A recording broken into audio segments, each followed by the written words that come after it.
A community that knows itself takes care of itself. The stories of those who live in the Mat-Su borough are as varied as the people themselves. Some you have heard. Some perhaps you have not. This is Voices of the Mat-Su, bringing our stories to life.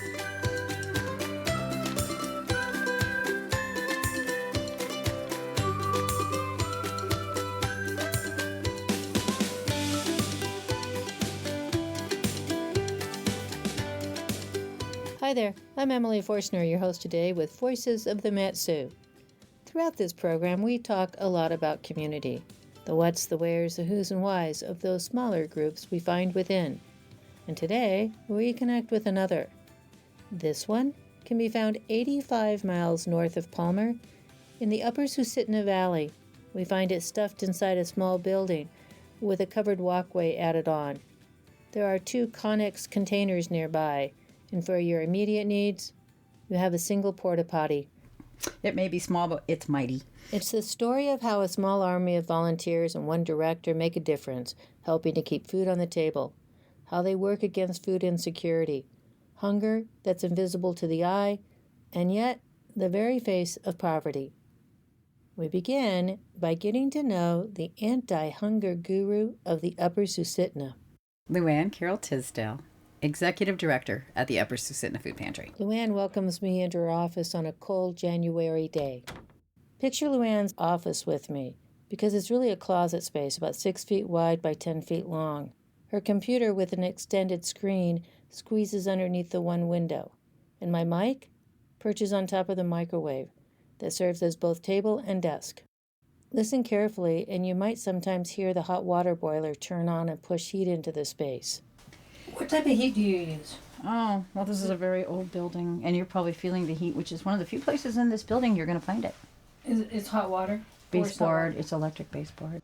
The Upper Susitna Valley has had a food pantry of one sort or another for years.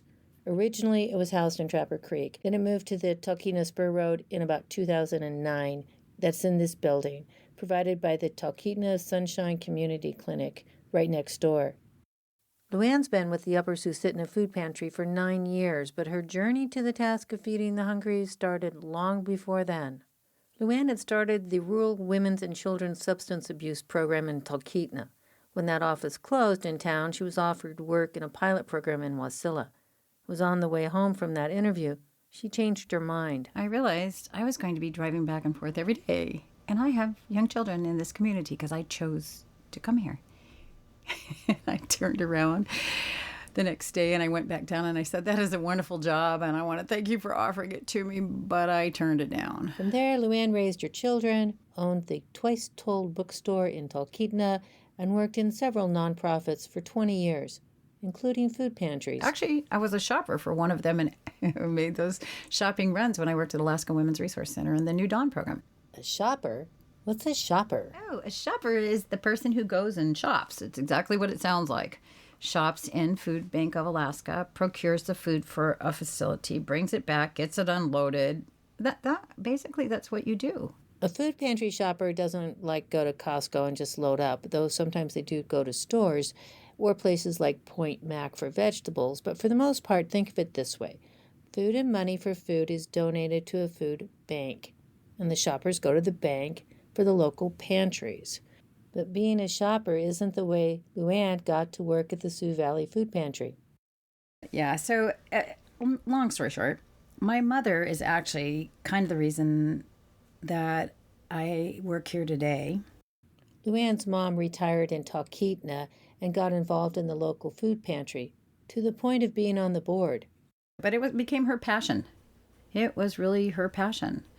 It wasn't until Luann's mom passed away that she started volunteering at the food pantry herself, and in 2015, Luann became the director of the food pantry that was her mother's passion. I bet we have all donated at one time or another to a food pantry or food bank. We've sent in food for a Thanksgiving basket to our child's school. We brought a can to the fair to get in free. However we've helped, it's no secret that food pantries exist, have existed, and yes, will continue to exist. And if we don't make it easier for people to feed themselves. If we don't get rid of our assumptions, we're just throwing money at a problem. If we don't educate and teach people how to make gardens and how to cook a pot of beans, we will continue feeding people forever. And that is not going to take us where we need to go. We need to change the way we look at how we feed people. We need to change the way we look at how we help people get up, not just even, but up. There are a lot of misconceptions about hunger. We think about those dramatically dirty-faced kids holding up signs. You know, they put them out there to yank your heart out of your chest, or people sleeping on the street who ask for things to eat. You equate that with hunger, but in fact, hunger oftentimes doesn't look like that at all. Hunger can be the family next door with the new car. So we think, oh, they're doing okay, and that's the only vehicle that they have, and they're desperately trying to make that payment so they have a form of transportation, and in order to make that payment, they don't buy food. That can be hunger. It might be the student who acts out. It might be the student who falls asleep. You don't know what hunger really looks like. None of us really know exactly what it looks like. The Upper Susitna Valley is home to 3,000 people. It covers 1,200 square miles. To give you a comparison, in Palmer proper, 6,000 people live in 5.1 square miles. Consider that in the Upper Susitna, 43% live on less than $49,000 a year, compared to 31% in Palmer. Fewer people over a larger area with a whole lot less. Within the Mat-Su, only the communities along the North Glen Highway live with less. So how many people does the Upper Susitna Food Pantry serve? Luann turns around to her computer and says, I've got it right here. End of 2023, I had served 7,117 families, She's looking at data over the past year. which was 13,469 individuals. Now, that's across several programs. This pantry is just one. I actually have 3 pantries. Wait, I look around the office.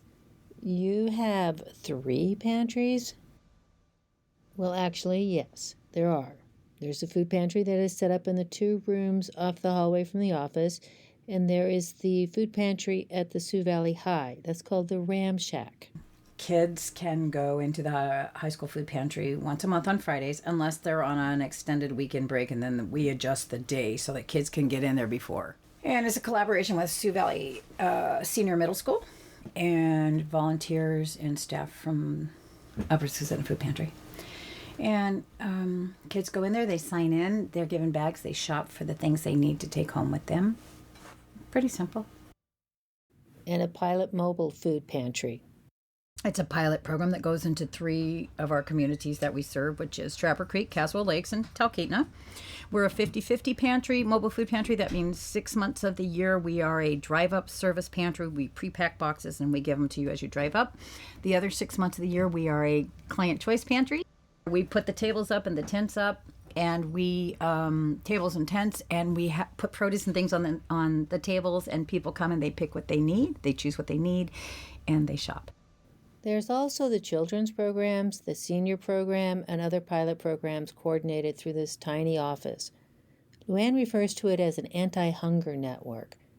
Food for the pantry comes from everywhere and everything, from the Feeding America organization, the Alaska Food Bank, the Mat-Su Food Bank, to something called food recovery. In simple terms, food recovery is when things come up to their best-by date, and then stores have options. They can have a flash sale, they can restock with fresher goods right away, and then all of that stuff that needs to be pulled goes into bins in the back of the stores or restaurants. And so it is in this way that the Food Bank of Alaska recovers food not thrown away. In a nutshell, that's it. When food is deemed not saleable, or when a farmer grows too many crops and doesn't want to throw them away, or so many ways, it's the food recovery system. It's a big industry, and it's beneficial because we're not wasting so much food, and God knows we waste a lot of food across the United States. The Food Recovery Act of 2018 under former Governor Walker holds harmless stores and businesses to encourage them to donate food, but many stores are still cautious against lawsuits, and they don't. so a lot of food goes to waste. And then, during the pandemic, business models changed. During pandemic in particular, we saw a lot less food coming into the recovery system and a lot more organizations and people needing it. At the same time, we saw grocery stores and marketers learning how to streamline their inventory so that the things that people wanted that they could sell came in, and they eliminated a lot, or they were able to reduce a lot of the waste or food that would go into the recovery system. So there was a deficit. The state of Alaska is experiencing a newsworthy backlog of processed SNAP applications. SNAP stands for Supplemental Nutrition Assistance Program. And this has impacted food pantries across the state, Upper Susitna included. In the past few years, we've seen that a lot more, again, because our state's management of the SNAP program has needed help. And so it has caused a deficit, which leads more of these families back into the food pantry for assistance. So let's talk SNAP for a bit. You may know it as food stamps. Benefits come in the form of a Quest card, and this works just like a debit card from a bank.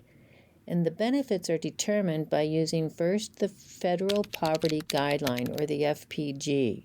In Alaska, the FPG is 130% of $3,250 a month, or $39,000 a year for a family of 4. The federal government pays the SNAP benefit, and the state pays half the cost of operating the program. That's simple enough. Until you read the fine print, and the number crunching begins. For some, the application and the formula within the fine print can make the 1040 tax form look elementary. It's something like 16 pages long. I have to wonder if there aren't just as many people in need of support who don't apply for help as those who do. There are some people who just need to come to a food pantry to help them feed themselves through the month, and for the most part, they can get by. There's some people who have incidents that occur, like their car breaks down or something, and they have some months where they just need the extra hand, but most of the time they don't. It just varies. I have homeless people that come here that need food, and right now I see a lot of people who are waiting on their SNAP benefits to be distributed. When a new client comes into the pantry, they complete a simple one-page federal form answering questions on income, SNAP participation, other benefits, address, and size of family. Luann follows the federal guidelines to a T, and if a client is outside of these guidelines, they can't get federal food. So if I hit the income guideline, I won't give you federal food. Wait a minute. Luann's not like that. I'm going to disqualify you from the federal program or say you're over the income cap, but I have 2 extra rooms, and they are full of food that I purchase and recover, and I am going to send you out of here with food. I just won't send you out of here with the federal program. I will send you out with everything else because you are hungry and you need help. The Upper Susitna Food Pantry will always help, but at this pantry, it's a soda-free zone. It's not just enough to feed anything, you have to intentionally feed. The food pantry runs with 1 full-time employee, that's Luann, and 1 paid delivery driver. You might be able to hear the driver work in the background. She's packing tailored nutrition boxes for seniors in the area, ready for home delivery. Today, she has deliveries in the Caswell Lake area. It's part of what Luann calls the Senior Grocery Program. We build tailored nutrition boxes for seniors based on their likes, dislikes, medical needs. We have a fairly significant portion of people who have type 1 or type 2 diabetes, or heart condition. And then there's dietary restrictions for other reasons. And so we have a list and charts and databases, and we're constantly adding to them. 46 volunteers help keep the doors open for the food pantry, from drivers to shoppers to bookkeepers. The numbers of volunteers dropped during the pandemic, however. 1, the sheer volume of work increased during that time, and 2, a large percentage of volunteers are older. This is true nationwide. And eventually, that volunteer force simply ages out. And food pantry work isn't for the light of heart. Working here is heavy work. I can guarantee you I probably moved 250,000 pounds of food in the last year with this body. At least once. I didn't do it all at one time, though, so don't feel sad. But it's hard work. And as some of my volunteers get older, they can't pick the cases up the same way. So Luann gets creative. She invites homeschool parents to include volunteering as part of their kids' curriculum. They can volunteer on the days the pantry's not open. They cannot be in what's called the federal room, of course. But she thinks overall, this will make a difference. So there's a lot of power and empowerment and just really good direction in kids being allowed to volunteer and get their hands in on our project. Students can sort the carrots, stock cans of green beans, but please, Luann says, please just easy on the mac and cheese. About things that you eat versus what you don't eat. Because macaroni and cheese, I know everybody uses this as an example, but I have never met a macaroni and cheese where you just add water. That'd be cool. They should invent that. Instead, you get a macaroni and cheese box that requires milk and butter. I don't get milk here. I have butter right now and margarine, but I don't always have it. So that is something that while it can be a good food source, it requires other things to make. However, if you give me a jar of spaghetti sauce and a package of spaghetti, which I just told you not to give me, but okay, you have a meal. You can make that a meal. When donating food to a food pantry or a food bank, consider two things. One, if it's something you want to eat, that's the type of food you want to donate. And don't forget milk and butter. And think about food that can make or stretch a meal by itself. Canned soup, tuna fish, mayonnaise, spaghetti and spaghetti sauce, pancake mix and syrup, peanut butter. And you wouldn't believe it. You know what we never get? Jelly. So I think the second year or third year I was here, I just looked at what was coming in. And I was like, okay, no, we have to do better. We can do better. And what can be better than eggs? Eggs. That's Luann's biggest expense. She spends thousands of dollars on eggs and produce. The recovery program doesn't always provide produce or the right kind, so Luann buys things like potatoes and carrots and greens from local markets. I buy a lot of that from our local markets and make sure that when families come in here, I am giving them things that they can use not only for health, but also that they can use to make meals and help support them with access to more nutritious food.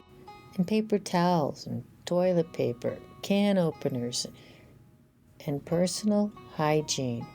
Something as simple as soap. I have seen people cry over a bottle of dish soap and heard a senior say to me, "Oh my God, thank you so much. I haven't had soap in my house for 2 months," because she lives on $400 a month and she can't afford it. So the value of that bottle of dishwashing detergent, which you'll notice when you walk out in the hall, I have dishwashing detergent and laundry soap and packages of laundry sheets, 62 a pack, that aren't heavy to carry around. I have toothpaste and toothbrushes and deodorant. Another thing Luann has learned over the years is to be careful of assumptions. She's no longer surprised when clients ask her maybe for a can opener, or how to bake a potato, or how to cook a bag of beans, or even how to grow a garden. We're also teaching children to garden, and their parents too, because we learned through a program we ran last year that I had another assumption. Sometimes it's me that makes the assumptions. I assumed that the parents that were there with their children to learn how to plant new house, so I handed them the packets of seeds and said, go do it. Well, guess what? I have readjusted my perspective because they need to know how to. So now I have a children and parent program. And those carrots may come up this year. The Upper Susitna Valley is a tourist destination, and that means many jobs are seasonal. Luann knows families who work 2-3 jobs throughout the summer season and save as much as they can, but by the time January rolls around, They need a helping hand. We're not invested in letting them get ahead, let's be honest about that. There's a lot of benefit to having people stay in poverty. Yes, I said that on the radio. I benefit from people being in poverty. I imagine you do too. We need those people underpaid to make those McDonald's burgers. We need those people to pick our crops. We need all sorts of things, but we don't invest in what makes it better for them. We just pay them to get by so we can have the things we want. So we too benefit from poverty. That seems harsh. Until you remember that no one feels the impact of poverty and food insecurity more than the kids and seniors. According to the 2023 No Kid Hungry report, 1 in 7, or 15% of Alaska's children, and 1 in 8 seniors live in homes where there's not enough food to eat. Now that's harsh. We're trying to really target vulnerable populations that we identified as needing extra assistance. My seniors on set incomes, children that need access to more food, to prevent childhood hunger, which, as you know, has lifetime effects. It's not just the long-term health effects, like rotten teeth, brittle bones, disease, but it's also in terms of brain development, the ability to learn, making decisions, and for some, it's lifelong shame, eating disorders, hoarding, and more. Much more than one box of mac and cheese can solve. So we looked at the populations that needed additional assistance, and we designed programs for that. Oh, you mean things like Wasila's Kids Cupboard? Oh, Kids Cupboard, rock stars, solid rock stars the whole way. They have more staff and a bigger establishment, and they have I don't want to say they have a smaller area, they have a tighter area, okay? For us to do what they do would be to mobilize vehicles and go, we don't have staff, we don't have funding, and but they are rock stars. They are such rock stars. Luann says every food pantry and food bank has to be unique in its flexibility and creativity. But when you're working in the Upper Susitna Valley, where the distances between the places are longer and the degree of poverty higher, this type of creativity and collaboration has even a more unique feel to it. So I designed a program called Summer Backpack, and I asked for funding for it, and I got it, and I have it still to this day. And we combine it with the federal lunch program at libraries and a couple other sites. So we combine library enrichment programs with a once-a-week meal, and each child can then take home, backpack is a misnomer, really it's a bag, of 5 breakfasts, 5 lunches, and snacks every week during the summer. The beauty of this program was because of the way we funded it, you don't have to fill out paperwork or forms. You don't have to justify your need to me. As a matter of fact, I would prefer not to do any more paperwork. The food pantry also runs a weekend brown bag program during the school year for children. And then there's the seniors. The seniors who worked and helped build the Susitna Valley. They lost a spouse, their Social Security pension doesn't cover the cost, they no longer drive. This can become a very lonely existence. It's about lack of transportation all of a sudden, or isolation long enough leads you to believe you can't reach out. And with the same creativity and flexibility that was used to create the summer backpack program, working with Sunshine Transit, the senior lunch program is created. It's not just lunch, it's home delivery and tailored nutrition boxes, and my energy assistance hasn't come in yet. Luann, I understand you might be able to help me, or so-and-so has a problem and we don't know what to do about it. Can you help us figure this out? Or I am poor and I don't have bedding in my house, and can you help me figure something out? Yeah, we can. We can. And if we can't, we know a lot of people who can. I don't know. This community really... It's a family. It's a big, loving, sometimes dysfunctional, but totally engaged in the well-being of the community family. That's who we are.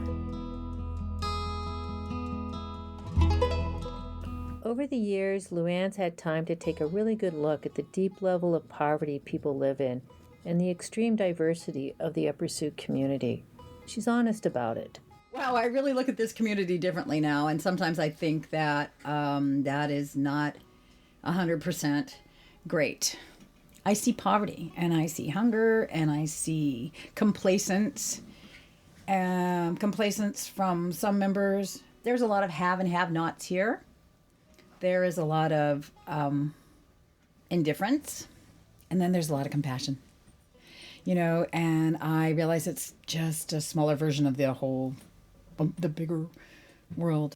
She considers it an honor to educate and share with others the lessons she's learned while working at the food pantry. And then it was my privilege to meet community members who were genuinely interested but didn't know. They just didn't know.